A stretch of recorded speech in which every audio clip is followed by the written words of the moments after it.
wewe, hatungelikuwa siku ya leo. Tunakutukuza, tunainua jina lako. Asante kwa wema na fadhili zako Mungu wa ajabu. Wewe ni Mungu mwema, hakuna wa kufananisha na wewe Jehova. Tunalitukuza jina lako Jehova. Asubuhi ya leo tunanyenyekea kwako Jehova. Tunasema neema zako zimetutosha. Tunasema Bwana, kama sio wewe, umehifadhi mioyo yetu, umetuhifadhi na maadui, umetulinda na majanga. Jehova, sasa tunakuinua. Asante Bwana wa mabwana, asante Mungu wa miungu. Tunalitukuza jina lako asubuhi ya leo. Nani kama wewe, kama sio wewe Jehova? Tungeangamizwa na majanga. Tungekuwa Bwana, tungekuwa tunadhani, lakini kwa upendo wako Jehova tunakutukuza asubuhi ya leo. Nani kama wewe Bwana wa mabwana? Nani kama wewe Mungu wa miungu? Tunakuabudu Jehova, tunakuinua Jehova, tunalitukuza jina lako. Hata kama hali hasifai, wewe unatosha, wewe unapamba leo ajabu. We worship you, we thank you Jehova. Hakuna wa kufananisha na wewe asubuhi ya leo. Hakuna kama wewe Bwana wa mabwana. Uhimidiwe, mataifa yanatambua ukuu wako. Bwana wa majeshi, asubuhi ya leo tunanyenyekea kwako, tunatubu dhambi zetu kwako.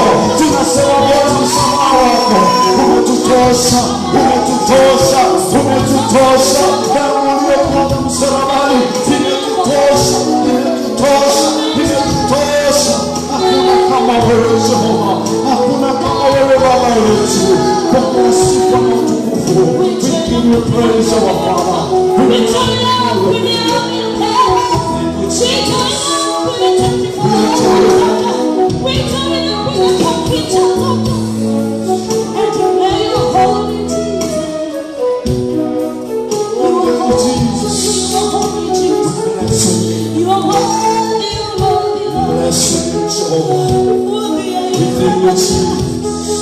thank you, Jesus. We worship your name, Jehovah. Thank you, Jesus.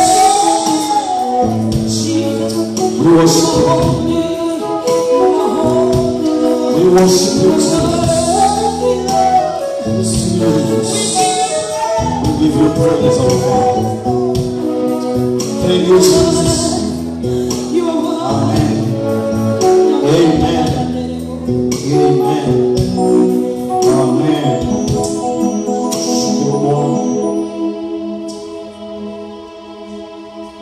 We bless you, Jesus. Thank you for this opportunity you've given unto us, Jehovah. King of all the glory, we bless your name because you've been so faithful unto us. Father, we come before thy presence, Jehovah, King of glory. As we enter into your worship and praise and to hear your word, we commit each and every session unto you, O God. Thank you, Lord, because you prepared the land for your people.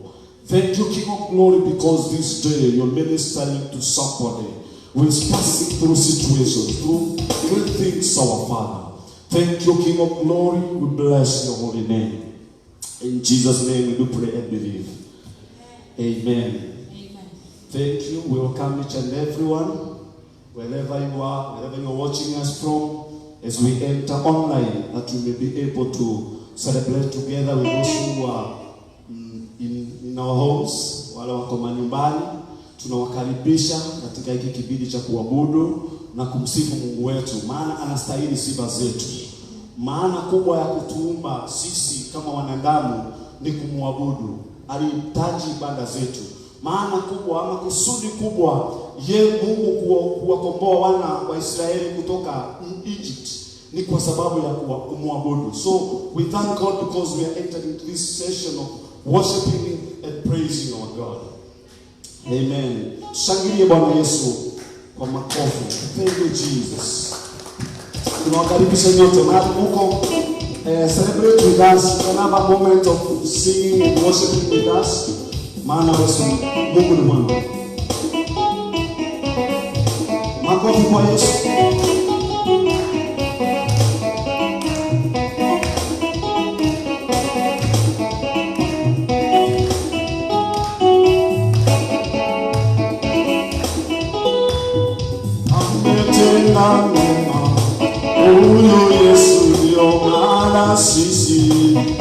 kumwabudu.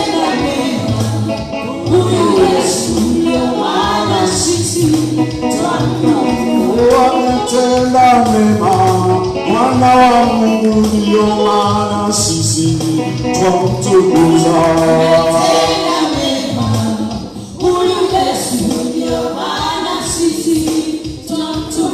Ametenda mema, huyu Yesu ndio maana sisi twamtukuza.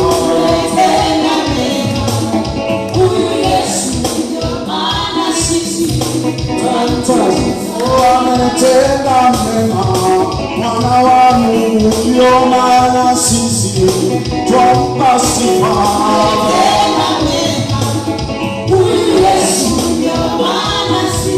Shangwe na vigelegele kwa Yesu. Shangilia Yesu. Chezea Yesu kwa sababu yeye ni mwema. Ametenda mema katika maisha yetu. Ainuliwe Bwana wa mabwana, ainuliwe, ametenda mema.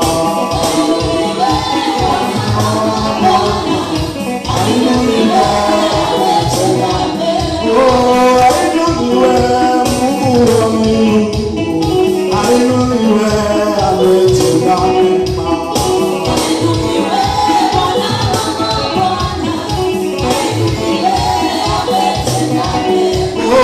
Ainuliwe Bwana wa mabwana, ainuliwe, ametenda mema.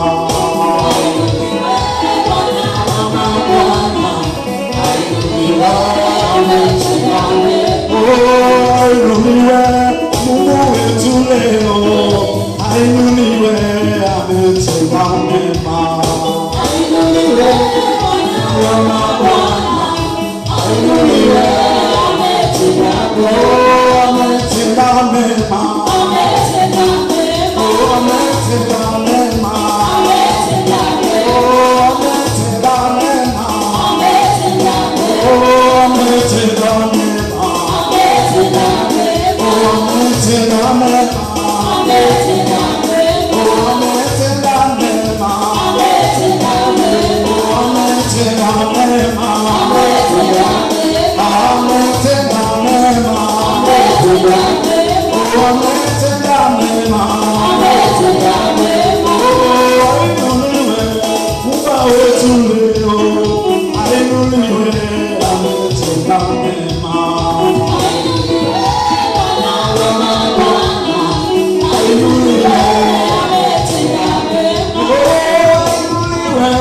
Bwana wetu leo, ainuliwe, ametenda mema. Ainuliwe Bwana wa mabwana, ainuliwe, ametenda mema. Ametenda mema. Ametenda mema. Ametenda mema. Ametenda mema. Ametuhifadhi, anatuwala mema, ametuokoa, ametenda mema, ametenda mema, ametenda mema, ametenda mema, Yesu ametenda mema. Yesu ametenda mema. Yesu ametenda mema. Shangwe na vigelegele kwa Yesu.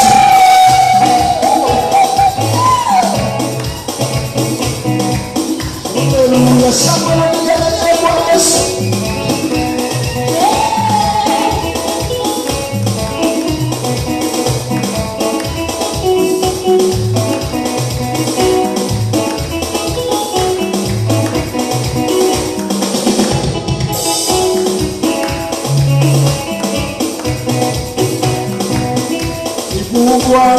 Sifu Bwana daima, moyo wangu sifu Bwana daima. Sifu Bwana moyo wangu sifu Bwana daima. Sifu Bwana daima, moyo wangu sifu Bwana daima. Sifu Bwana daima, moyo wangu sifu Bwana daima. Usichoke daima, moyo wangu sifu Bwana daima. Sifu Bwana daima, moyo wangu sifu Bwana daima. Sifu Bwana daima, moyo wangu sifu Bwana daima. Sifu Bwana daima, moyo wangu sifu Bwana daima. Penda Bwana daima, moyo wangu penda Bwana daima. Penda Bwana daima, moyo wangu penda Bwana daima. Penda Bwana daima, moyo wangu penda Bwana daima. Penda Bwana daima, moyo wangu penda Bwana daima. Penda Bwana daima, moyo wangu penda Bwana daima.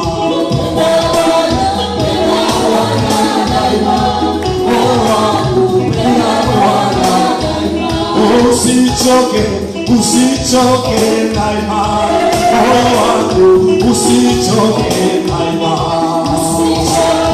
Usichoke daima, moyo wangu usichoke daima. Inua Bwana daima, moyo wangu inua Bwana daima. Inua Bwana daima, moyo wangu inua Bwana daima. Inua Bwana daima, moyo wangu inua Bwana daima. Inua Bwana daima, moyo wangu inua Bwana daima. Penda Bwana daima, moyo wangu penda Bwana daima.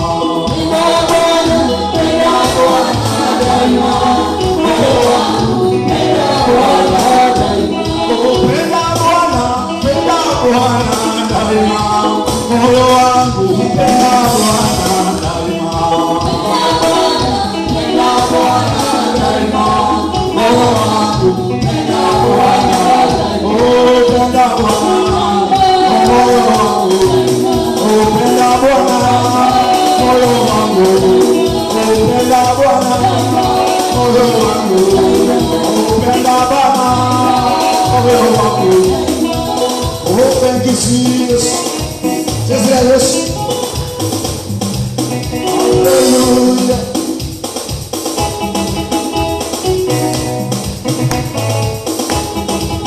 Oh, cheza kwa Yesu. Shangilia Yesu kwa wema wake. Hallelujah. Worship your name. Oh, hallelujah. Hallelujah. Inua Bwana, inua Yesu, inua Yesu, inua Yesu, inua Yesu, inua Yesu, shangwe na kelele kwa Yesu.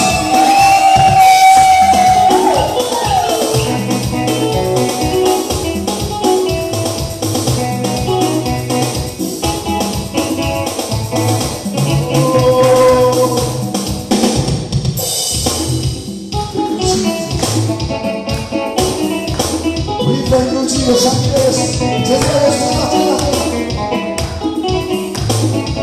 Hakika alizote abadiliki. Yeye yule jana leo na hata milele.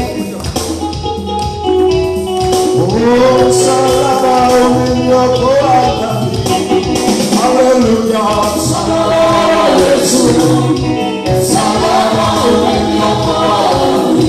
Hallelujah. Salama Yesu. Salama umeniokoa dhambi. Hallelujah. Salama Yesu. Salama umeniokoa dhambi. Hallelujah. Salama Yesu. Kalvari, umeniokoa dhambi. Haleluya. Salaba wa Yesu, salaba umeniokoa dhambi. Haleluya. Salaba wa Yesu, salaba umenisamehe dhambi. Haleluya. Salaba wa Yesu, salaba umeniokoa dhambi. Haleluya. Salaba wa Yesu, salaba umeniokoa dhambi. Haleluya. Salaba wa Yesu, salaba umeniokoa dhambi. Haleluya. Salaba wa Yesu, Kalvari, salaba umeniokoa dhambi. Haleluya. Salaba wa Yesu, salaba umeniokoa dhambi. Haleluya. Salaba wa Yesu, salaba umeniokoa dhambi. Haleluya. Salaba wa Yesu, salaba umeniokoa dhambi. Haleluya. Nakuenda kwangu, salaba umenifanya huru. Haleluya. Salaba wa Yesu, salaba umeniokoa dhambi. Haleluya. Salaba wa Yesu, salaba umeniokoa dhambi. Haleluya. Salaba wa Yesu, salaba umeniokoa dhambi. Haleluya. Salaba wa Yesu, salaba umeniokoa dhambi. Haleluya. Salaba wa Yesu, salaba wa Yesu, salaba umeniokoa dhambi. Haleluya. Salaba wa Yesu, salaba umenisamehe dhambi. Haleluya. Salaba wa Yesu, haleluya. Salaba umeniokoa dhambi. Haleluya. Salaba wa Yesu, salaba umenisamehe dhambi. Haleluya. Salaba wa Yesu, salaba umeniokoa dhambi. Haleluya. Salaba wa Yesu, salaba umeniokoa dhambi. Haleluya. Salaba wa Yesu, salaba umeniokoa dhambi. Haleluya. Yesu, umeniokoa dhambi. Haleluya. Salaba wa Yesu, salaba umeniokoa dhambi.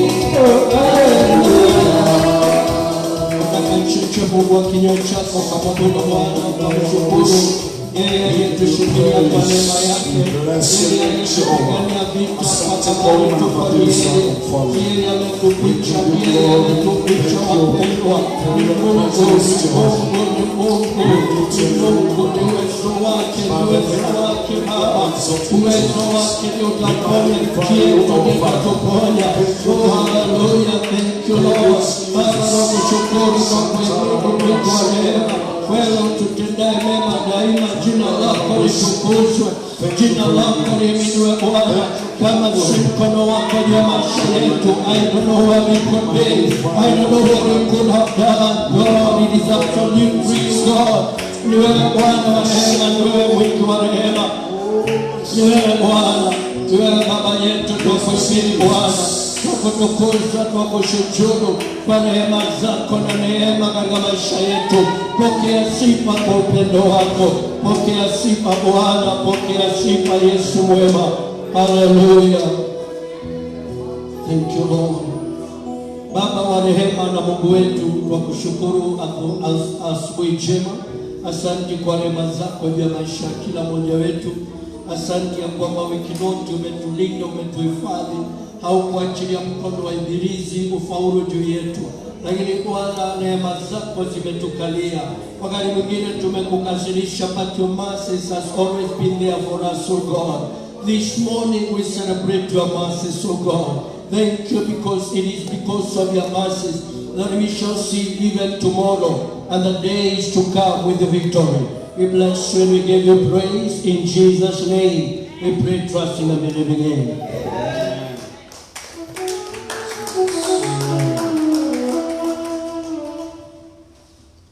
Naomba tuketi of time. Tunafanya mambo kwa kifupi kwa sababu ya wengi vile tunatumia masaa inakuwa machache kwa sababu ya tujua tunafanya online na some of our brethren may be suffering kwa sababu ya burdens. As kuwa na bado ya kutosha, you want all of us to kaweze kupokea. So God bless you. You are connecting. Maybe you are connecting now. We are online. We are live online. God bless you so much. And God do you good. As we walk together this Sunday, ni siku ya baraka na utukufu na ushindi. God bless us and God do us good in Jesus' name. I want us to go to the Word of God, the Lord has laid in my spirit for this season. And I know Mungu wa rehema atakubariki. I've tried to compose this word. It has like two titles. I feel kwamba God is ushering us onto a new season. Let me say it again. God is ushering the church into a new season. Amen. And this thing has been so much in our spirits, how God has been speaking to us from January. When I was trying to go deeper, the word Mungu alituambia kwamba this is a year of healing. Many a time when we talk about healing, tunafikiri ni mambo tu inakuwa mazuri. But you realize ya kwamba whenever God anaposema kuna jambo atafanya, before anaachiliaga kuwe na mtetemeko ama shaking, so that you may be aligned, everybody may be aligned where you belong, and so that you may heal the church. And so I am feeling so strong ya kwamba not long from now the issue of corona will just disappear. Amen. And I happen to see a lady who prophesied 10 years ago about 2020, and he said by the opening of 2020 there will come a disease that will come and will cover the whole world. But apparently she did not live to see it. She died before. Na akasema how it was, it will be sorry. Then akasema it shall come and disappear, just that. It will awaken and it will awaken. Then after 10 years, it will come back. Now, I don't want to go that way, but I feel to tell the church, prepare for a new season. Mm-hmm. This is the message. Prepare for a new season in your life. Jiandae mpendwa. When we are seeing all these things happening, it is a high time the church should realize this is not a natural thing. This is a voice God is speaking, because God can speak through the wind. He can speak through the fire. He can speak through the storms. He is God. Yes, many a time tunaona janga, tunaona shetani. But God can use anything because He created all. For those who are alive in the Spirit to be connected and to awake and do what they are supposed to do. So I want us to read the scripture in the book of Joshua chapter 1. Joshua chapter 1, you read verse 1 down to 6. We have a number of scriptures we are going to cover. So nataka tufanye haraka ini ile tunafanyaga sile tunakuwa na all the time. We are watching and we are connecting through our social medias. I've been praying, and I know God of all mercy will bless us, that this should awake us to tell us we need to go higher and own a television program. Amen. Whereby wakati kama huu, it would have been so easy. We go through the line, through the air, through our TV. And I know God will do it to the glory and honor of His name. Amen. Joshua chapter 1, verse 1 down to 6. Kuna one of us, he really pushed me that we may be putting this message in our WhatsApp group. So while relevant, I have already prepared it, so we have it and put it on our WhatsApp group. Wale pengine they are not connected, ama wanaweza kosa bundles za kufuatilia, they can get it in our WhatsApp group. Verse 1. Now after the death of Moses, the servant of the Lord, it came to pass that the Lord spoke unto Joshua, the son of Nun, Moses' minister, saying, Moses, my servant, is dead. Now therefore arise, go over this Jordan, thou and all these people, unto the land which I do give unto them, even to the children of Israel. Verse 3. Every praise that the sole of your feet shall tread upon, that have I given unto you, as I said unto Moses, from the wilderness of this Lebanon, even unto the great river, the river Euphrates, all the lands of the Hittites, and unto the great sea, to the going down of the sun, shall be your coast. Verse 5. Therefore shall not any man be able to stand before thee all the days of your life.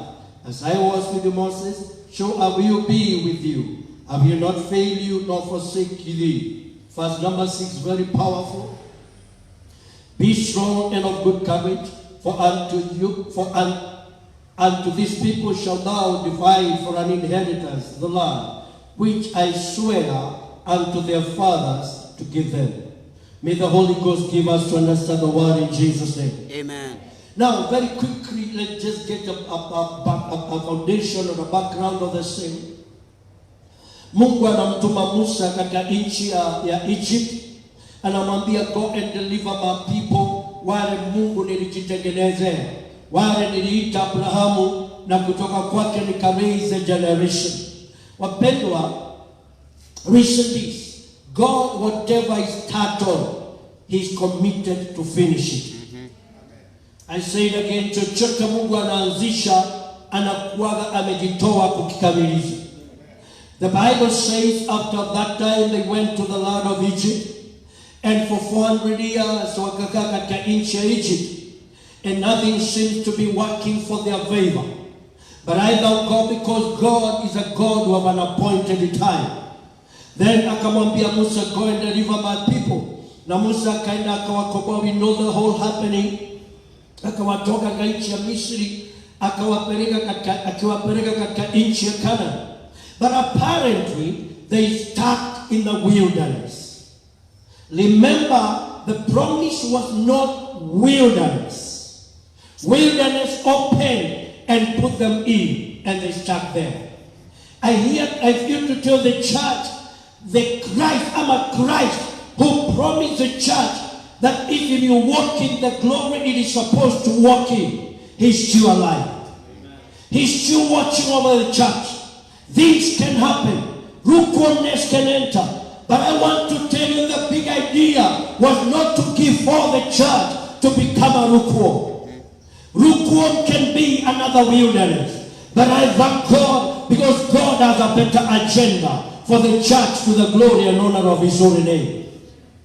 The Bible says many people died in the wilderness. They were buried in the wilderness. But they were chosen few, like Joshua and Caleb. And I wish there is Joshua and Caleb watching over that your gadget. God have chosen you. And I have you to tell you, you are a chosen person. You are a chosen for a purpose. Yes, everybody may die in the wilderness, but I decree and declare, we will not die in the wilderness. The God of deliverance has to be seen in our lives. The God of victory has to be seen in our lives. The God who promises and fulfills the promise has to be seen in your life, katika jina la Yesu Kristo. Amen. Maandiko ya Mungu inasema, after Moses has died, Moses the great man, he died before they crossed over Jordan. The journey between the Red Sea and Jordan, Moses was among the people who died. Yes, he was a great prophet, but I think he was not chosen to cross over. And I want to say, the mighty may fall, the great may fall, but the chosen will never fall. Don't allow yourself to be devastated, to be heartbroken because of the might who have fallen. It is not about who has fallen. It is about who is chosen to see the goodness of God. Amen. And the word of God says, after Moses have died, God come out to Joshua as God is coming out to the church today. And he said this word unto Joshua, my servant Moses is dead. Hallelujah. He's dead and I know it. Then he says verse 2. No, after. Verse 2 says he's dead. Then he says verse 2. Moses my servant is dead. Now, therefore, arise. Now, therefore. The word therefore is powerful. Come on, are you there? The word therefore, it is talking about because Moses is dead. Now arise. And I want to call Joshua generation, because Moses is backslidden, because Moses has lost the vision, because Moses is not keeping up today. Thou Joshua, now arise. God of promise will use somebody to fulfill what he said, no matter what. I pray, may you be the person to be used by God. Amen. Listen, people can fail, but God will never fail. Amen. Hallelujah. The Bible says, he said, arise and go over the Jordan. Arise and go over the Jordan. Come on, let me just talk to somebody a little bit. I don't know why God would wait until Jordan is overflooded. Ukisoma maandiko inasema Yordani ilikuwa ina tabia ya kufurika wakati wa mavuno. Kwa pamoja, pande ile nyingine kuna mavuno, pande nyingine ni jangwa, na mto Yordani imefurika. Mungu akawaambia wavuke kabla ifurike, lakini aligojea mpaka ifurike. Maana kwa Mungu anataka kutembea na watu wasio wa kawaida. Watu wa kawaida wanagojea wakati hakuna mafuriko. Watu wasio wa kawaida hawagojei mafuriko ishe, hawatishwi na mafuriko, because you are unique. Today I want to speak to a unique brother, a unique sister who don't walk by sight, they walk by faith in God. How could God wait until wakati kuna corona? When every body anayejua juu ya economy anasema vile dunia kutakuwa na maafa na mashida, maana after the corona is over there will be so much economical hardship. But this is the time God is saying, Joshua, arise now. The Jordan is flooded. Number 2, there is no bridge, because bridge ni ya watu wa kawaida, lakini watu wasio wa kawaida hawahitaji bridge, wanahitaji neno la Mungu wa rehema. Hallelujah. Kasema arise and cross over. I want to talk about those two things, arise, because we have to arise in Jesus' name. In the book of Luke, chapter number 5, verse 37. Luke chapter 5, verse 37. It says this. Luke 5, 37 and 38. And no man put new wine into an old bottles, else the new wine you burst the bottle, and be spilled, and the bottle shall perish. But new wine must be put in a new bottle, and both are preserved. Kama unangojea diva mpya, hautaiweka kwa kiliba mzee. Kama tuna matumaini ya kuona majira mapya, lazima kuwe kuna upya. Nitangaze tena, lazima kuwe kuna upya. Yule dada wa kale, ndugu wa kale, must go. Hello? Anybody anataka kuingia majira mapya, you have to prepare in Jesus' name. Amen. tengeneza divai mpya, tengeneza kiriba mpya.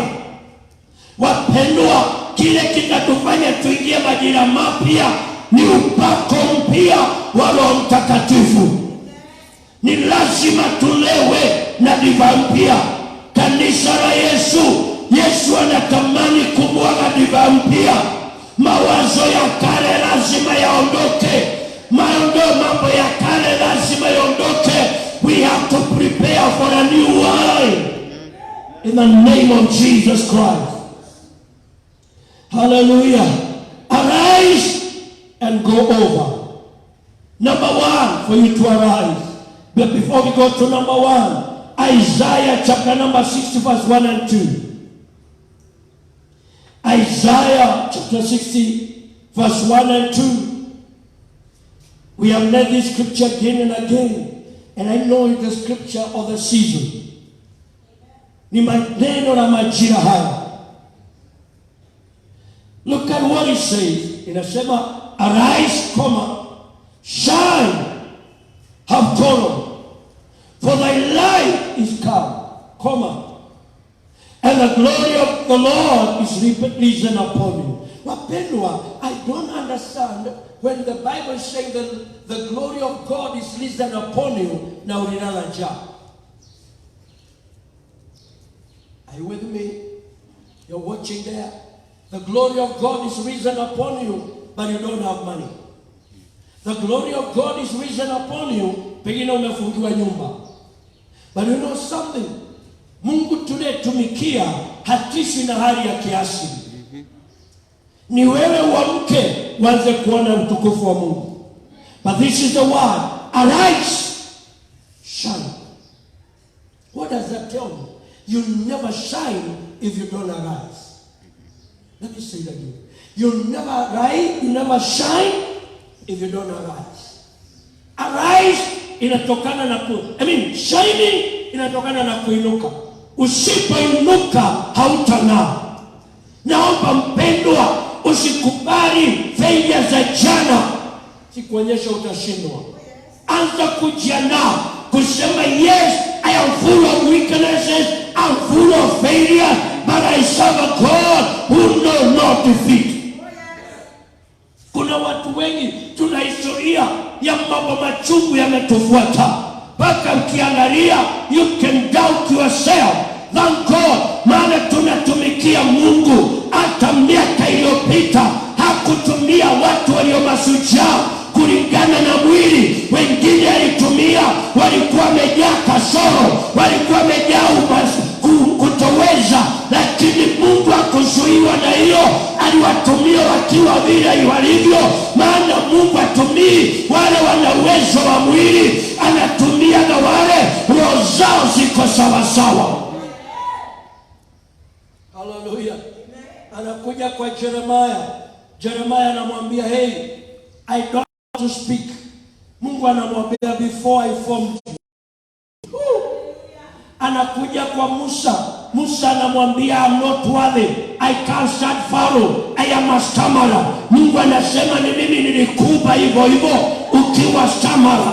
Listen, nikwambie, wherever you are, Mungu anajua where you are, na anajua anaweza kukutumia ukiwa vile ulivyo. Don't allow where you are to hold you back.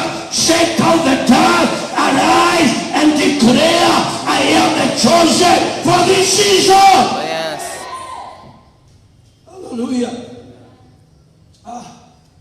Hallelujah. The Bible says, arise and shine. Kuna mavitu imekunyanyasa, imekukatiza chini. Mpaka watu wakiongea aliongeaje. Siku ya leo nataka nikuongeleshe, vunja kambi zao. Nasema vunja kambi zao. Thank God, because they know my yesterday. Come on. They know my yesterday. They know this morning where I was. But something they don't know. They don't know where I'm going. They don't know my tomorrow. They don't know what God is about to do. Forget what they know. Let them get to know what they don't know. Hallelujah. Amen. We are tunasumbuka because of kila wamejua. Waliniona nikichekelewa. wakaniona nikianguka, wakaniona nikipewa talaka, wakaniona nikifukuzwa. Sasa nitajiandaa wanione nikiinuliwa. Arise my brother, arise my sister. Hallelujah. This is the new season we are entering. Hallelujah. I love it. Arise, shine, for your light is come. Thank God, because when the Bible says is, it is not was. It says your light is come. The mist, it was not there. Kile kilifanya nianguke jana, the light was not there. Kile kilifanya ni fail, the light was not there. But now the light is here with me. I am going to arise, not expecting to fail. I will not fail again. I will see the goodness of God from the year today kuendelea. Amen. Hallelujah. Nasikia niambia mtu, you are watching, you are listening this. You who is listening this, listen. The reason ulishindwa si kwa sababu ulikuwa mjinga, ni kwa sababu giza ilikuwa imekufunika. But thank God, kwa sababu Mungu wa majira ameteremka na mwangaza wake. Usikojee kuanguka tena, kwa sababu wakati wa kuanguka umekwisha. Usijiandae kuanguka tena, jiandae kung'aa. The Bible says, for your light is come or has come. Hey! And the glory of the Lord is risen. When? Now. Is now. The glory was not there yesterday. That is why niliaibika. But from now, I'm not expecting kuaibika. I will put on well. I will smile well. Because the glory of God is risen upon my life. And where the glory is, the shame can never be there. Wherever you are, mkono wako umesema Bwana Yesu. Bwana Yesu. Aibu ya jana. Aibu ya jana imeondoka. Imeondoka. Utukufu umenishukia. Utukufu umenishukia. Kwa hivyo ninainuka sasa. Ninainuka sasa. Amina. Hey. For behold, the darkness shall cover the earth, and gross darkness the people, but the Lord shall rise upon you, and his glory shall be seen upon you. I want to say to you, before I continue on with the down scripture, I want to say to you, to go and shine. I say I'm sending you to go and shine. Amen. Just go and shine. Hallelujah. I say go and shine. And don't fear to lay hands on them. They will receive the healing. Katika jina la Yesu Kristo. We serve a wonderful God. I say we serve a wonderful God. Amen. He's a mighty God. And he's doing it to the glory and honor of his holy name. Number one, how to arise. Number one, how to arise. This is what the Lord told me to tell us. Plant by planting a sacrificial seed. How can I plant a seed wakati kama upasta hakuna pesa? Me, I don't know. I say it again, I don't know. That's what the Lord said. Why did I not? I know in the book of Genesis 26, verse number 12 down to 14.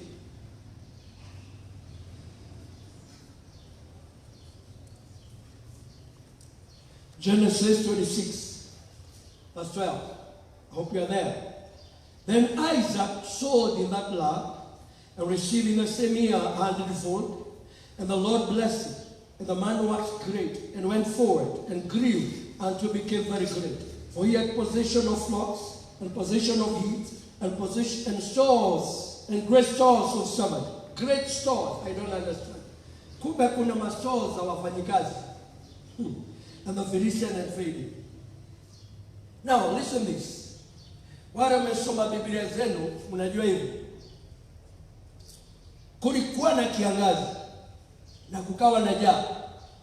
Na Isaac alikuwa amesikia habari ya Egypt. Akakwea kuelekea Egypt, mahali wanafanya irrigation na mto Nile. Lakini Mungu akamtokea kwa ajili akamwambia usiende ni Egypt. Go to hapa your neighbor in the land of Ghana kwa Filisti. Alipofika kule kuna kiangazi. Wakakaa, Mungu akamwambia chukua mbegu nenda upande. I believe the Philistines walikuwa wanamwambia wacha ujinga. Unapandaje hakuna mvua? Haya si majira ya kupanda. Haya ni majira ya kuwa careful. Kwa sababu gani? You don't sow when there is no rain. How will the crop grow? But listen, wapendwa. Kuna wakati wa kusikiza mashauri ya watu na kuna wakati sio wa kusikiza. Kwa sababu wewe ni mtu asiye wa kawaida. The Bible says we are peculiar people. We are unique. We don't go by seasons. We go against seasons. Yeyote unataka majira yake, tafuta sacrificial seed. Wakati kama huu. Sow, I don't know what it might be. I don't know. Hata mimi ninatafuta yangu because I also want to enjoy that season. Because this season has to be full of glory. The Bible says the glory of God is risen upon you. When you talk about the glory of God, we are not just talking about anointing. We also talk about wealth. Come on, are you there? Yes, the Bible says the glory of the latter shall be more than of the former. We are in the latter, whereby we have to preach with all mechanism to reach the people in the Word of God. So, wapendwa, this season, it is not just one thing. We have to experience the glory of God in the house of God. Now, that is why I'm saying, may God guide you and look for a sacrificial offering. Isi ya kanisa, ini yako na Mungu. Whereby you bring it to the altar. Ukiweza ukuja upiga magoti kwa madhabahu. Umwambia Mungu, this is my sacrifice. Why? I am preparing to enter into this season. I can't allow the shame of the devil, the failure of the devil, the pain, shetani anaflict watu inikalie tena. I need to break out in Jesus' name. Mpendwa, nina uchungu ninapoongea haya. Wakati naona our celebration kanisani imezimwa. We need people who are going to be bitter. This is not our choice. We need to come and celebrate the day the Lord defeated death. The day the Lord defeated the grave. This is our day. We are not supposed to be in our house. We are supposed to be in the house of God, celebrating together, rejoicing with the glory of resurrection. But a certain force of darkness is denying us our joy, so that we cannot come the way you normally come. Leo nilikuwa natafakari, Sunday hapa panakuwa tumejaa. Tunafurahia, tunashangilia. Tunaambia mwenzako mpiga high five. Sai hakuna high five. Kwa sababu tumeweka restrictions. Wapendwa, the Bible says, whatever we bind on earth shall be bound in heaven. Whatever we lose shall be loosed. This is the church of Jesus Christ. It is alive. We need to arise, brethren. Hallelujah. I say hallelujah to those who are at home and those few who are here. Psalms 126 verse 3. Verse 5. Psalms 26 verse 5. Psalms 26 verse 5. I hope we are there. Tuliahidiana hata kama uko nyumbani hakuna kuchemsha maziwa. Uko ibada, usichemsha maziwa. Kaa ukiwa kanisani, hata kama ungeweza unaamka unavaa nguo nzuri. Vile unakuja kanisani, to have that mind, I'm not in my house, I'm in the church. They that sow, I'm reading verse 5. They that sow in tears shall live in joy. He that goeth forth and weeping, bearing precious seed, shall doubtless come again with rejoicing, bearing his sheaves with him. Wapendwa, Hii ile kitu unatoa comfortable. Maana inasema anayebeba mbegu yake. Maana wewe na ile mbegu there is attachment. You're saying this is my life, but I'm giving it to God. Why? I need to see better days of my life. I need to see victory over my life. I have to change his life in Jesus' name. Amen. I call on you, brother, sister. This week or next week, carry precious seed. Take it somewhere and sow it. Why am I sowing? For a better tomorrow. I have to see the goodness of God. It might be the only thing I have, but I'll sow it in Jesus' name. That is how to arise. Listen, wapendwa, hauwezi vuna kwa imani kama ukupanda kwa imani. Kile kinafanya tuitwe watu wa imani ni matendo yetu ya imani. Tenda tendo majira haya katika jina la Yesu Kristo. I'm not directing you to bring it here. I'm saying sow it unto God. Then ask the Holy Ghost, where should I take this seed? He will tell you where to take it. Why? Because it is a precious seed. I also need to do the same and ask God, where should I sow this seed? I am tired, wapendwa, maisha nenda maisha rudi. Ni lazima maisha yangu yaende juu katika jina la Yesu Kristo. Amen. Kanisa la Yesu, nataka niseme hivi. Na munisikiza vizuri. Katika kitabu ya Malakai, maandiko inasema, nami nitaweka mipaka ya walionitumikia na wasionitumikia. Sikiza mpendwa, baada ya hili janga mbeka duniani yote, likiisha kutakuwa na shida mingi ya kiuchumi. Why? Vile mnaona watu waendi kazi. Baada ya kuisha kutakuwa na shida ya kiuchumi. Kunao wataadhirika, lakini kunao watashinda. Mungu atawashindania. Why? Walipanda wakati washinda. Wakati Isaka alipopanda, wakati kuna kiangazi, akawa na mavuno mengi. Hapo ndipo walimletea ng'ombe, wanamletea ng'ombe anawapa chakula, wanamletea mbuzi anawapa chakula, wanamletea goda anawapa chakula, kwa sababu walipanda wakati wa kiangazi. Maandiko inasema Mungu akamuinua sana, akapata kuinuliwa, maana kile alikuwa nacho ndio walikuwa wanahitaji. Naomba hicho panda kikuletee mazao, ukaweze kuinuliwa. Kataa kukaa kama watu wengine katika jina la Yesu. Amen. Hallelujah. Amen. Number 2, because of time.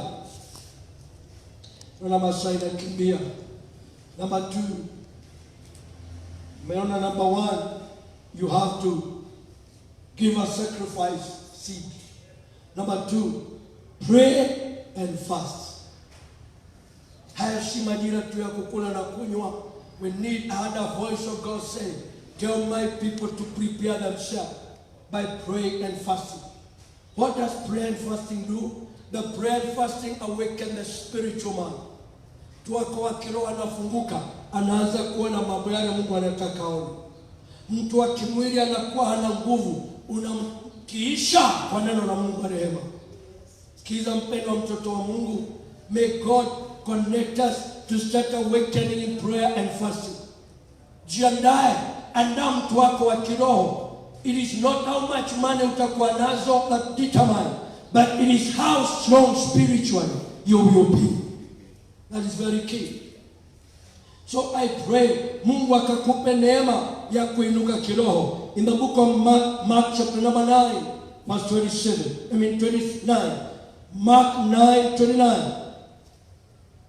Mark 9:29 inasema, and he said unto them, this kind can come forth by nothing but by prayer and fasting. Hiyo ni wakati wanafunzi walikuwa wameshindwa na kutoa pepo. Yesu alipokuja akalitoa, wakamjia wakamuuliza, why couldn't we make it? Yesu aliwaambia hivi, aina hii haitoki tu, lazima pawe pana kufunga na kuomba. Kufunga na kuomba kuna kutiaga nguvu ya kiroho, uwezo wa kiroho, maana kuna mapepo mengine lazima tuikemee kwa nguvu katika jina la Yesu. maroho zile zinataka uangamie, lazima ushinde katika jina la Yesu.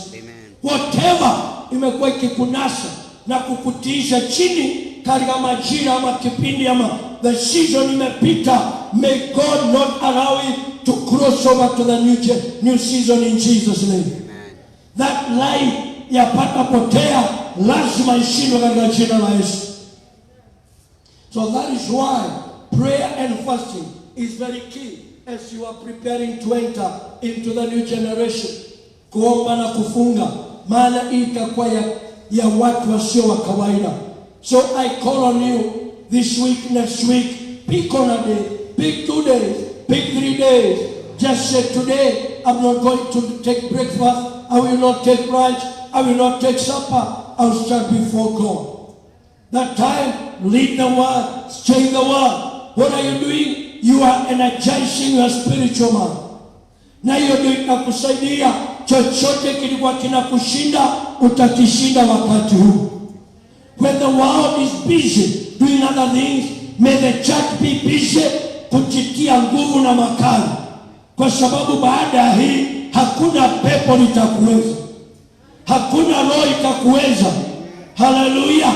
Na kuona uking'aa na ukitamaraka katika jina la Yesu. Amen. So ni majira ya kujiandaa kiroho, ya kujitia makali kiroho, ya kujiprepare kiroho. Hallelujah. I see the giant in you akiinuka katika jina la Yesu. And the only way ya kumuinua, it is by prayer and fasting. So commit yourself to prayer and fasting in Jesus' name. Hallelujah. Finally, brethren, be strong and courageous. Mungu akamwambia Joshua, be strong and courageous. Maana wewe ndio utasaidia watu kurithi katika ile nchi inakupeleka. Nasikia nikwambie, you have to be strong and courageous. Nasema tena, you have to be strong and courageous. Kama wewe ni mama, be strong and courageous. Maana watoto wako ndio utawaridhisha mashamba yao. Kama ni mimi mchungaji, lazima niwe hodari na niwe na ujasiri, maana nitawaridhisha hao washirika wote urithi wao katika jina la Yesu. Kama wewe ni baba, be strong and courageous, maana wewe ndio utaridhisha watoto wako urithi wao.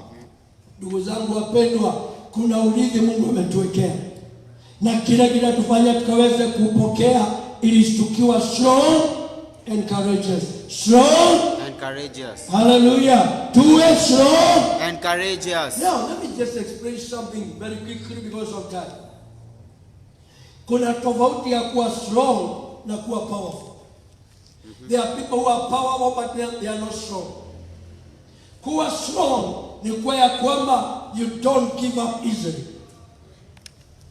Can I say it again?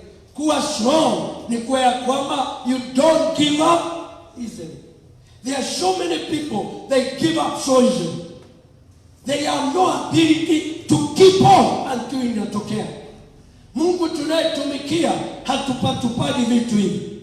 He walk with the strong. He don't walk with the powerful. He walk with the strong. These are sisters and brothers. Akiona kitu lazima apigane mpaka akipata. Unajaribu kuvunja moyo, havunjiki moyo. Naomba Mungu akupe neema, wacha mambo ya kuvunjika moyo ovyo ovyo katika jina la Yesu. Hallelujah. That is why the Bible says from the days of John the Baptist until now, the kingdom of God is opposed violent. But the violent, they take it by force. These are people unamfukuza leo, kesho wanakuja. You remember yule mama alikuwa mjane, aliyekuja kwa kazi. Alipishiwe, anakuja kazi anamfukuza. Because she was a strong woman. Hakuchoka. Kesho anarudi, anafukuzwa. Kesho kutwa anarudi, anafukuzwa. Kesho, may God make you strong. Hao watu unaanzaka kitu, maana mtu amekuvunja moyo na withdraw. I pray, may you be the people that are not easily provoked to quit. No matter what. Ukiweka kabiashara, ara kama kanainamisha macho, unaendelea kukaongelesha. Mungu alisema, Those are the people wanafaulu katika jina la Yesu. Amen. If you are a quitter, you never make it. May God give you strength that you shall no longer be a quitter. Mkono wa kuume wa vita, sema Bwana Yesu. Bwana Yesu. Nimekataa kuvunjika moyo na kuachilia katika jina la Yesu. Kuna wamama wapendwa na heshima. Wamama walisimama hali ikawa ngumu, hawakuondoka. Waume wakawa wanawatukana, havunjiki moyo. Maana mambo mengine hayazagi na utamu. Lakini unasimama mpaka dakika mwisho unafaulu katika jina la Yesu. Kila Mungu amekuambia ni chako. Ninaomba neema, upate neema ya kukipigania. Nasema naomba nipate neema ya kupigania. Amen. Pata neema ya kusema siachili katika jina la Yesu Kristo. Hallelujah. Hebrews chapter number 4. Hebrews chapter number 4 verse 1 to 2. I wish I could have more time to talk about being strong.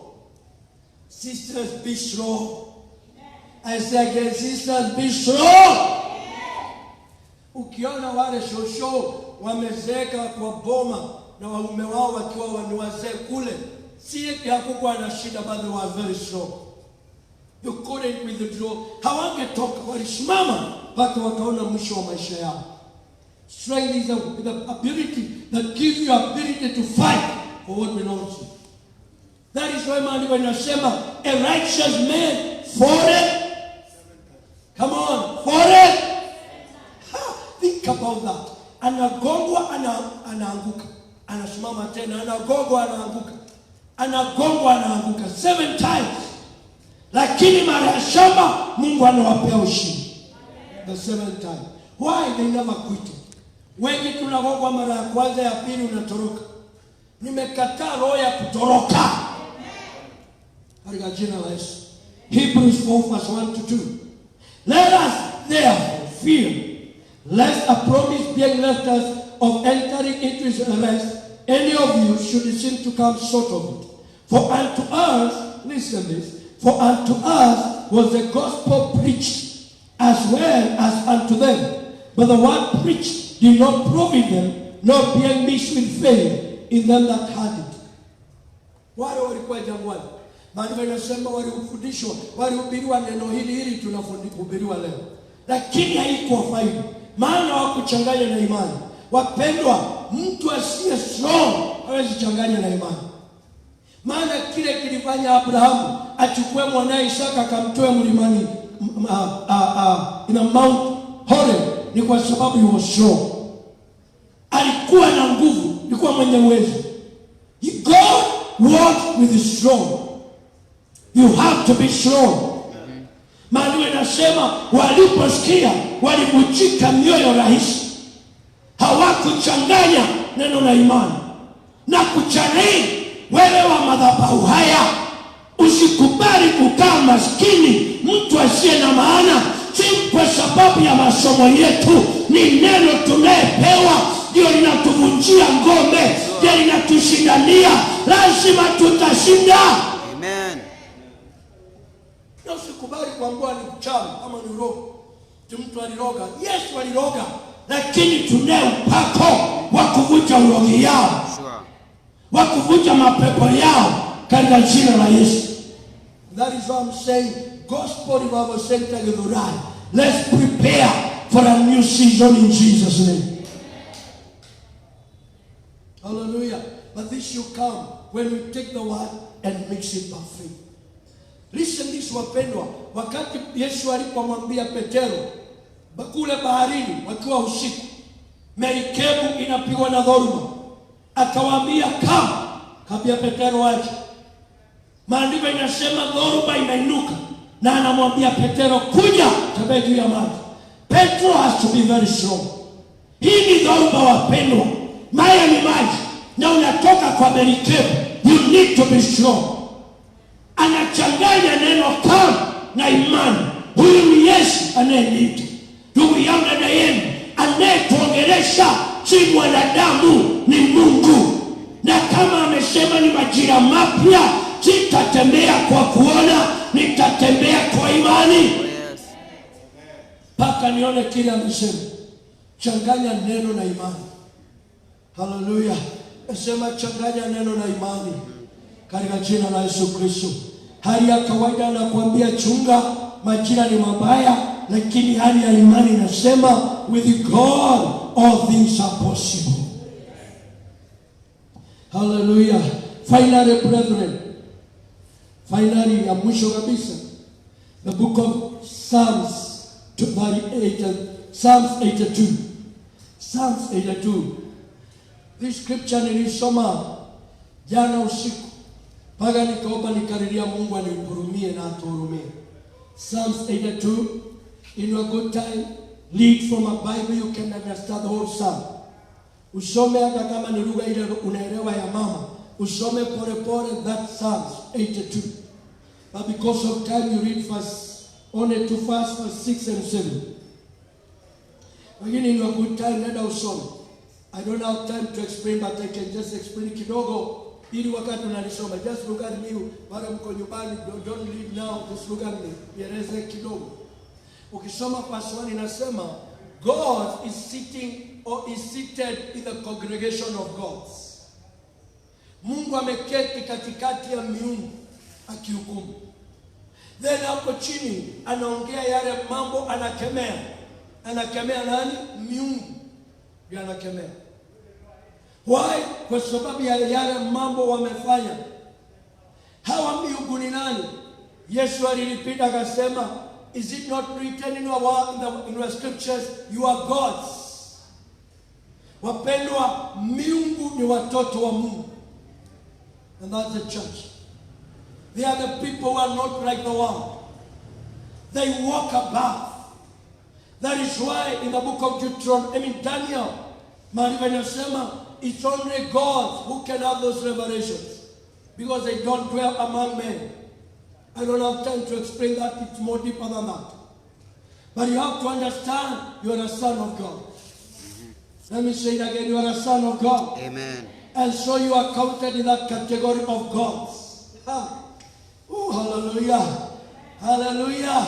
Your spirit man is a determining, not this body. This is my house. Not this, it is my spirit. And my spirit was revived and given me power by the Holy Ghost. So I am a son of God. And if I'm a son of God, then I'm supposed to rule like God.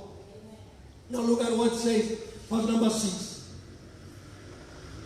I have said, you are gods, and not of you, children of the Most High. Verse 7.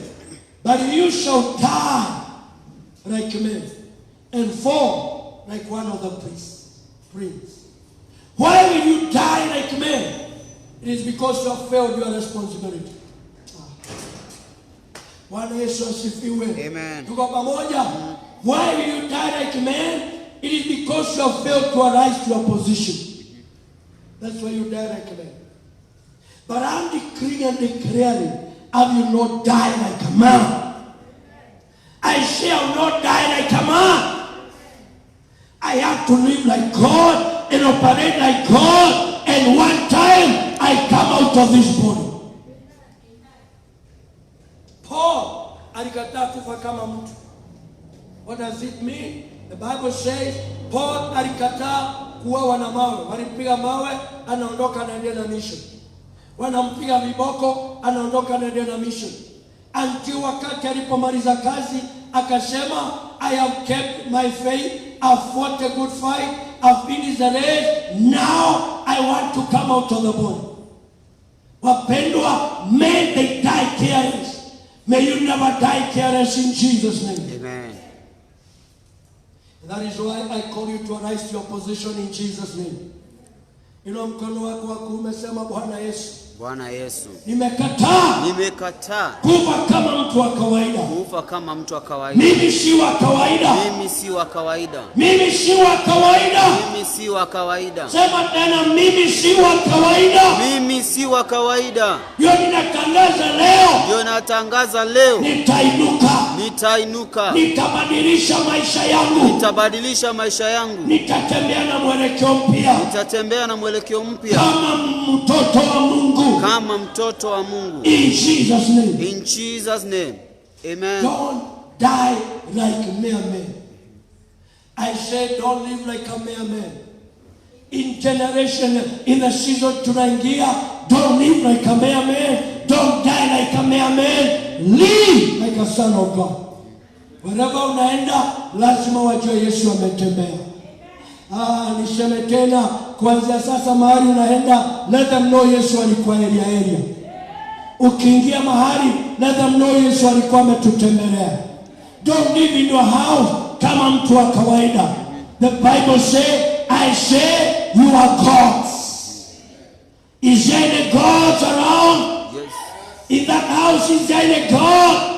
Can God raise their heart and say, I am God? I am God. No, say it again, I am God. I am God. God can never be killed by corona. God cannot be killed by corona. God can never be killed by that. God can never be killed by that. God has power God has power to raise their lives to live their lives and pick it up again. and pick it up again.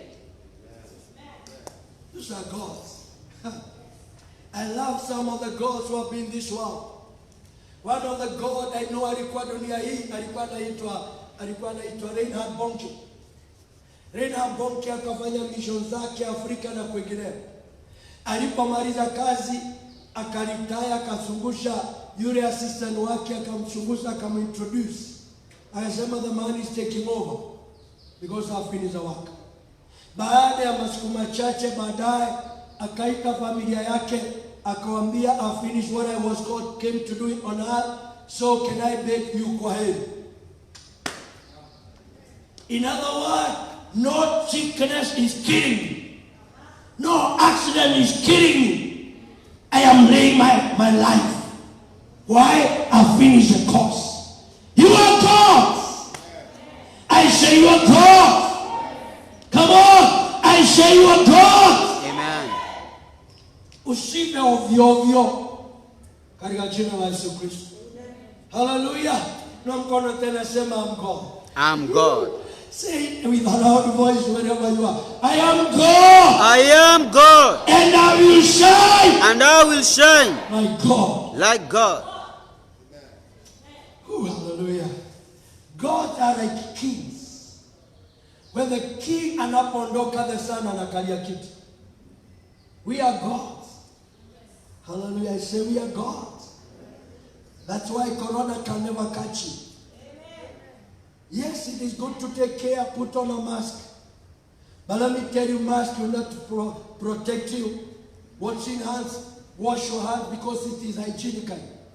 But the truth is, it can never get to me. Why? If it cannot get God, how can it get you? Kama haiwezi pata Mungu inakupataje? I am God. Oh, hallelujah. This week inakutuma na hii neno, you are God. I say you are God. Amen. Arise and shine. Why? You are God. Na usio unasema mimi ni wa kabila fulani. Sijui nilitoka Murang'a. Murang'a nilitoka heaven. I'm a product from heaven, nikapitia Murang'a, and that is why I'm in Nairobi. And maybe next week I'll be in America ama kwingineo. Why? I'm God. Na nikimaliza kazi, I don't need kuombewa, I'll just go home. Lakini kabla nimalize kazi siondoki. That's how God you are. You are God. Hallelujah. I say you are God. Katika jina la Yesu Kristo. Are you there? Yes. You are God. I say you are God. I love this brother. Let me just testify. Imekuwa ikikuja nikajaribu kuipinga, but let me just testify about it. He's one of us here, anaitwa Adogo. Adogo amekuwa akipitia mambo. One time nikapigwa na mke wake. The Friday we were meeting somewhere. Akanipigia akaniambia he's seriously sick. Ana kuongea ni ngumu. Haongei, hatoi sauti, ako pale. Nilikuwa nimeenda kwake, alikuwa almost kama anaenda. Mama nikamuuliza na akasema na amekataa kwenda hospitali. Akasema nimekataa kwenda hospitali, ita pasta aje aniombee. Nikasema sasa tafanyaje? I'm having a meeting na wazee wachache, tulikuwa few of us. Nisema what did I do? Sasa nikaambia mama akasema amekataa. Nikamwambia mpenzi, wacha nijaribu kuongea na yeye. Alipopelekwa simu karibu, akasema nitakuja. Simu nikashika. Nikasema sawa. Kaambia mke mwekelee mkono, tuombe. Mke akamwekelea mkono tukaomba. Akasema amen. Basi nikaamini ni hivyo. So nikamwambia kesho nitakuja. Maana masaa hiyo tukimalizana itakuwa masaa ya kazi. So it was on Saturday, nikakuja hapa kwa ofisi. Nilikuwa kuna jambo nilikuwa nifanye alafu niende kwake. Nilikuwa kwa ofisi, nikasema si nimpigie mama. Nisikia akwaje. Kumpigia Adogo ndiye alichukua. Adogo anaongea, nikamuuliza wewe ni nani? Niambia dadi si ni Adogo. Nikamuuliza Adogo ni wewe? Unaongea hivyo? Niko sawa dadi. Baadaye ndio nilienda kwa sikwenda hata sasa, nikamwambia hata sikuji basi. The following day nikaenda Mani. Nilipoenda Mani ndiye alikuwa ananifungulia mlango. Juzi nimpigia aniambia dadi niko sawa, dhani kukula na kula, nyama irudi mahali pake. Maana we are gods. Shetani anakupangia full stop, tunasema no, hiyo tunaiondoa. Wapendwa, wewe ni muumbaji. Nasema wewe ni muumbaji. Ndio unaitwa na Mungu anakuambia inuka sasa. Umba. Nasema umba. Kila unataka kuwa umba. Kwa maombi na kufunga na kuomba umba. Nasema kama una watoto tutawaumbia destiny yao. Hatutakubali shetani awaumbie. No, we are God. We are God. Tutaumba hewa safi ya Kenya. Omba kama mjinga. Tangaza vitu vya kukula corona. Mtu akipiga chafia anakutana hiyo vitu vya corona hizo zinakutana na anointing ya Mungu zinachoma kabla siingie kwa mapua ya wengine. We are God. Come on, are you there? I say you are God. Unapotembea kwa street yenu, don't keep silent. Endelea kudeclare. Now, I don't know, but this is it. So anasema corona ni makeup ya watu. Waliingia kwa laboratory wakatengeneza ikatokea corona. Kama ni vitu vilivyotengenezwa, I don't know kama ni kweli however it is. Why don't you think you can also create? Unapotembea mama koi tembea ukideclare power ya kuchoma corona katika estate yenu. Achilia hiyo power. Iache katika ulimwengu wa kiroho. Mtu akipiga chavi kabla ingie kwa mtu zina mezo. Kama inaitwaje kuna sanitizer inaziua, upako wako ni juu ya sanitizer. Usijidharau. Pengine hauna nguo mbili, sio lazima uwe na nguo mbili. Kilio ndani yako ni ya Mungu. Umba. Nasema umba. Amen. Si wakati wa kunyamaza, ni wakati wa kuumba. Why you are God? Don't die like men. Die one time, give up the life body and go to heaven. Yesu alisema no man can take my life. I lay it down when I want. Na kweli ni yeye aliweka akasema naitoa dhabihu. Kwa hivyo hata mimi wakati utakapofika nitaita watoto wangu niwaambie nao nimepiga kazi, nimewapea urithi. Sasa ninaomba mniachilie niende nikapumzike. Unatoka vizuri. Hallelujah. Why God hawakufaki hawatishwe na mavitu. Nawe ninakupatiza leo katika jina la Yesu. Nguvu ya kushinda, nguvu ya kutembea na ukuu, nguvu ya kutembea na baraka za Bwana. Usitishwe na chochote. Kile kinakuja kwa njia zako, kiambie I am God. You can never touch me. You can never conquer me. You can never be able to rule over my life. I defeat you in Jesus' name. Hallelujah. Can I say this? Nimalize na hii. Zinakuja mengi but this is the last one. Yesu aliomba akasema hivi. Yeyote uliyonipea kwa mkono wangu, nobody can take it away. Hallelujah. That's Jesus, our elder brother. Do you know you can say the same? Whatever Mungu umenipea, nobody will take it away. Kama ni watoto umenipea, nobody will take them away. Come on, my life, nobody will take it away. My wealth, nobody will take it away. We need to know who we are. Oh, yeah. Declare as a child of God. You are born of God. I say you are born of God. The Bible says as many received him, he gave them power to be sons of God. You are a son of God. Have that mentality. You are a son of God. In Jesus' name. I want us to pray. Back on the human, I want us to pray. Hallelujah. You can stand as well, wherever you are. You stand. Kama uko kwa soko stand, wachana na neighbor zako. Kama uko kazini stand, kama uko nyumbani stand, in the name of Jesus Christ. Oh God, I give you praise. I want you to lift up your right hand before God as I lead you with this convention.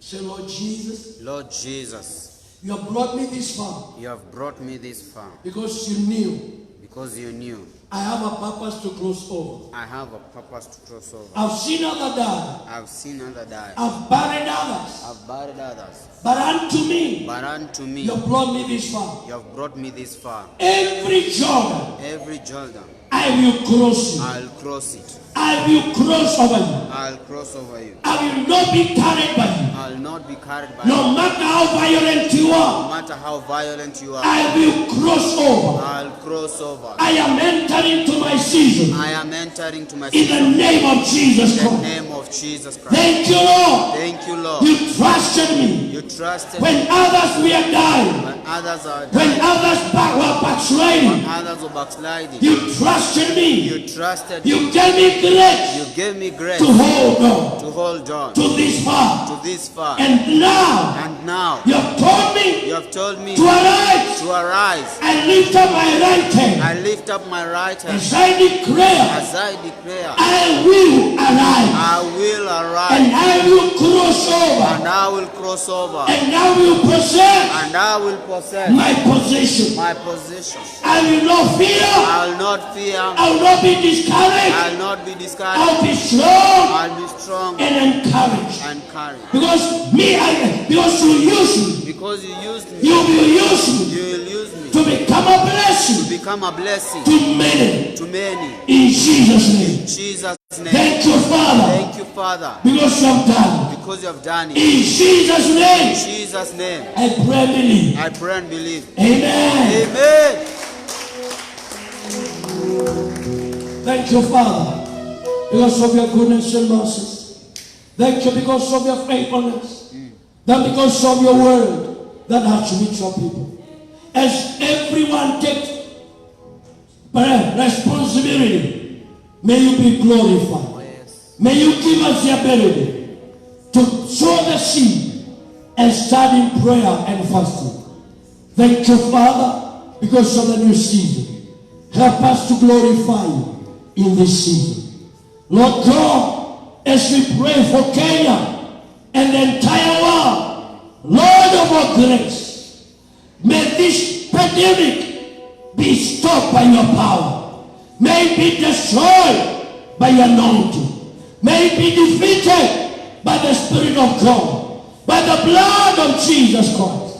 Thank you, Father, because you're going to show yourself mighty upon our nations, upon our neighboring countries, and especially the nation of Tanzania, where the president have called for prayer and fasting. God, let that faith not fail to be mighty, to bring your presence in a mighty way, and cause Tanzanians to know you are a mighty God. Ni asante Bwana, tunaombea wale wako quarantine. May you visit them, God. Heal their lives, heal their throat, heal their nostrils, set them free from the infection of corona. In the name of Jesus Christ. Walio katika hospitali, tunatuma moto wa Roho ukachoma vini vyote katika mapafu yao, katika koo zao, katika mapua yao. Tuachilia moto wa Roho, moto wa Roho. Damu ya Yesu ya utakaso ikawaondoe na janga hili la kishetani. Ewe korona, ni janga ya kishetani. Tuinua msalaba katika jina la Yesu. Baba wa rehema, wajua pengine kuna wale wanao wako nje, nobody knows but you know them, oh God. Tunaachilia upako wako wa rehema, tunaachilia nguvu zako wa rehema, the healing virtue of Jesus Christ ikiririke kwa damu yao. All the 47 counties tunawaweka huru kutokana na pigo la corona. Wewe corona, enter into judgment. May you be judged with destruction. Uondolewe katika jina la Yesu. Oh God, tunaita pembeni kutoka upepo, upuliza ukiondoa hili janga na kuitupa baharini mahali hakuna uhai wa watu. My God, my Father, na kuleta afya katika nchi la Kenya. Tufunika Kenya na damu ya Yesu.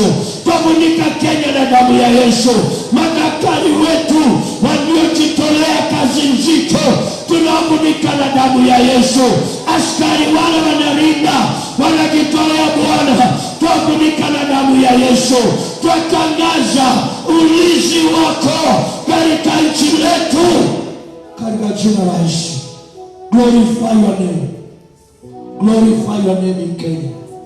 My Father, my God, ninapopiga magoti yangu kwa madhabahu, natangaza Baba yangu, hakuna mshirika aliyeunganishwa na madhabahu hata ama jamii yao ataathirika na corona. My God, my Father, wewe unasikia maombi, epusha watu wako, epusha watu wako, epusha watu wako, wafiche na mabawa yako katika jina la Yesu.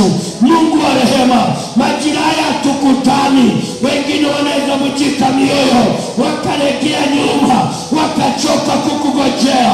Baba, walinde Baba yangu, walinde Baba. Oh God, usipe shetani kujiinua akiwachekelea wakiwa wameanguka kwa uovu, lakini wahifadhi, walinde. Yeyote ana chakula, tolia Baba yangu, tolia kwa utukufu wa jina lako. Baba, tuonekanie wewe mwingi wa rehema. Ni asante kwa utendaji kazi wako. Twakuinua, twakutukuza katika jina la Yesu Kristo tunaomba ukiamini.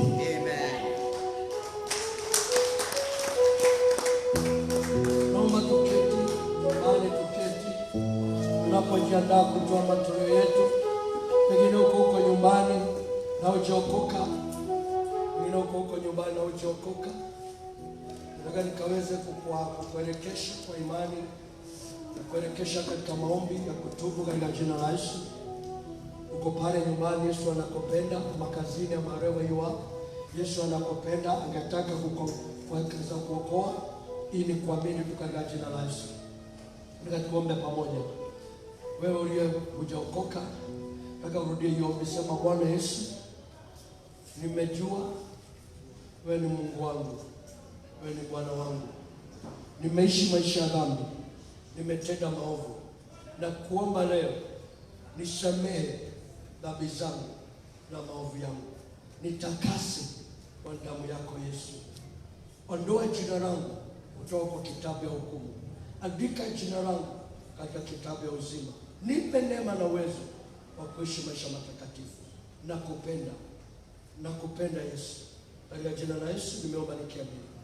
Wacha nikuombe. Baba mwema, tazama hiyo nafsi, ni kwa imani na muombea ya kwamba ukamkomboa na dhambi zote.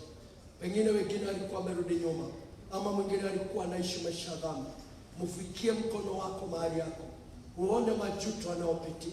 Baba, ukampe neema na rehema, uwezo wa kuishi na kuwa mwanao, ili akakupendeze katika maisha haya. Kifo kisije kikampata, lakini imani na uwezo na uhai zikawe sehemu yake. Asante Bwana, kamponye kwa utukufu wa jina lako. Yeyote mgonjwa, na nyosha mkono wa uponyaji juu ya huo mwili. Natangaza uponyaji wako. Wewe dada, wewe ndugu mgonjwa uliye nyumbani, natangaza pokea uponyaji. Pokea uponyaji. Pokea uponyaji wa Yesu. Kwa mapigo ya Yesu natangaza uko huru. Uko huru. Uchungu kauka. Toka kwa huo mwili. Toka kwa hiyo mishipa. toka kwa hiyo damu, toka kwa hiyo munyama, toka kwa kila mahali umejificha, katika jina la Yesu. Natangaza kwa mapigo ya Yesu, pendo uko huru, katika jina la Yesu. Nimeomba nikiamini, amen. Wewe uliokoka umeomba hiyo maombi, nataka nikupe mashauri kidogo. Kama ungeweza, unaweza nipigie namba, unaweza chukua namba yangu nipigie. Ukinipigia you continue pray more, maybe you need something. This is my number, 0721 567 230. You can call that number.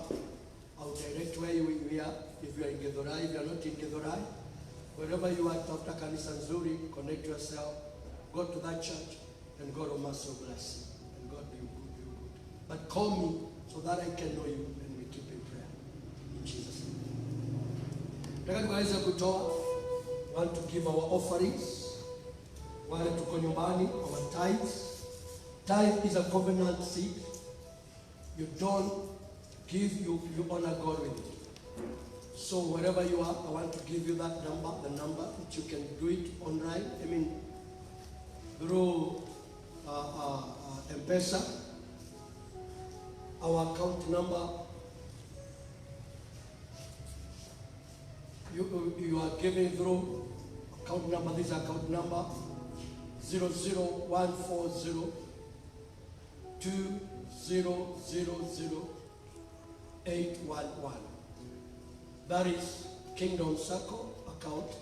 Let me repeat, 00140 2000 811. Unafanya through M-Pesa. Business number ya Kingdom Circle is 521000. Let me repeat, business number, it is 52100. So ukienda kwa M-Pesa, uende kwa lipa na M-Pesa, maybe utaitisha business number, you give that is 521000. Then kwa account number nimepeana, itakwambia your money has been received in Kingdom Circle at the favor of Gospel Revival Center. Peradventure unataka kufanya kupitisha pesa from Equity to Equity, we still have an account with Equity Bank. This is a number ya Equity Bank. Ukienda kwa M-Pesa, the same procedure. Business number is 247247. That is business number ya Equity Bank. It is 247247. Then the account number, please, you can take it. It is 0710 293 421 427. Nirudie, 0710 293 421 427. Utakwambia pesa zako zimepokelewa na Equity Bank at the favor of Gospel Revival Center. You can send your offerings or your tithe, and God will master bless you. In Jesus' name. Amen. Hallelujah. Again, we are here, we will give our offerings and our tithes in Jesus' name. And God will master will bless us and us. Our church tuko hapa tunapotoa. I will invite mzee aliyekuwa katika zamu aje atuambie kama kuna kitu kimefanyika, and who is coming in, and God will master bless us. Deacon Wajoy, you represent Deacon Masharia, who is not here. Then Deacon Wajoy is the incoming mzee wa zamu. Karibu Deacon Wajoy, as we are giving. Praise God. Amen. Bwana asifiwe. Amen. Natumainia wiki ilikuwa jema, hata kama sio mimi nilikuwa mzee wa zamu. Natumainia kwamba Yesu alikuwa nasi na ilikuwa jema na kila jambo imetendeka vyema. Kwa wakati huu tunaona kama mambo ni magumu, ningewahimiza tu tusimame imara na tumtumainie Mungu, kwa maana ni yeye tu anaweza tuwezesha katika hili jambo. Tujue ya kwamba kila wakati tumshukuru, na kwa mambo yote tuwe tunamshukuru, kwa sababu hili janga lingekuwa lichukue muda mrefu, lakini kila wakati tunapomshukuru na kutenda mema, tuna hakika tunajua kwamba tutashinda na hii janga litaisha katika jina la Yesu. Kwa hii wiki ambayo inaanzia kuanzia kesho, ni mimi nitakuwa mzee wa zamu, na namba yangu ya simu ni 0726 663818. 0726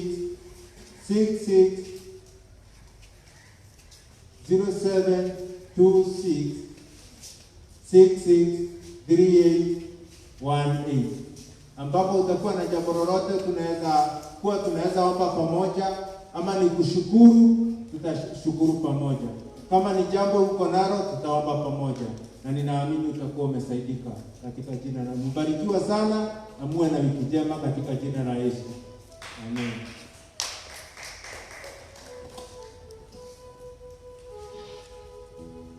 Mungu wa rehema ambariki tunapomalizia. I think we are done. God bless you. Enjoy yourself as we're just about to go on the air. Well, God bless you. And now may the grace of our Lord Jesus Christ and the love of God and the fellowship of the Holy Spirit be with us now and forevermore. Bye-bye. Bye-bye.